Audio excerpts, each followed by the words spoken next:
আমি মনে করি আজকে অনুষ্ঠানটি বাংলাদেশের রাজনীতি এবং প্রশাসনের ইতিহাসে একটি গুরুত্বপূর্ণ দিন হিসাবে বিবেচিত হবে এবং এই জাতি ৫৪ বছরে বারবার যে নানা অপকর্ম অপশাসনের সম্মুখীন হয়েছিল, আজকের এই জাতীয় সনদ আমরা যারা সকলে ঐকমত্যের মাধ্যমে সিগনেচার করেছি, এটা যদি সত্যি অর্থে বাস্তবায়িত হয় তাহলে এখানে রাজনীতির গুণগত পরিবর্তন হবে। আমরা আশা করি যেটি আজকে আমরা যে সমস্ত পয়েন্টে একমত হয়েছি, যারাই দায়িত্বে আসবেন তারা হুবহু এই সকল দাবি পূরণ করবেন। এখানে দুটো গুরুত্বপূর্ণ বিষয় আছে।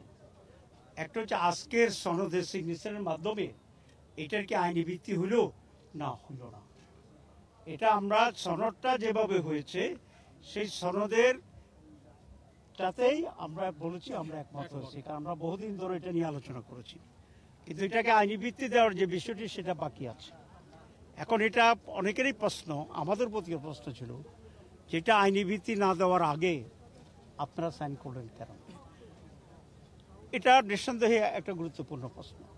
কিন্তু আমরা যেটা বিবেচনা করলাম যে জাতির কাছে যে আমরা এতদিন ধরে যে সমস্ত ঐকমত্য হয়েছি সেগুলোর সাথে আমরা একমত, আমরা সেই জিনিসটা সাইন করেছি।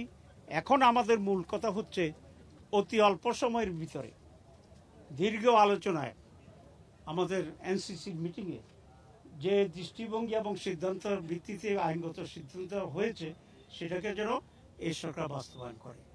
এক্ষেত্রে যদি সরকার ডিলে করে বা অন্য কিছু চিন্তা করে তাহলে আবার সেটা একটা জুলাইয়ের সাথে জাতীয় গাদ্দারি হবে, দলগুলো এবং নতুন করে রাজনৈতিক সংকট তৈরি হবে।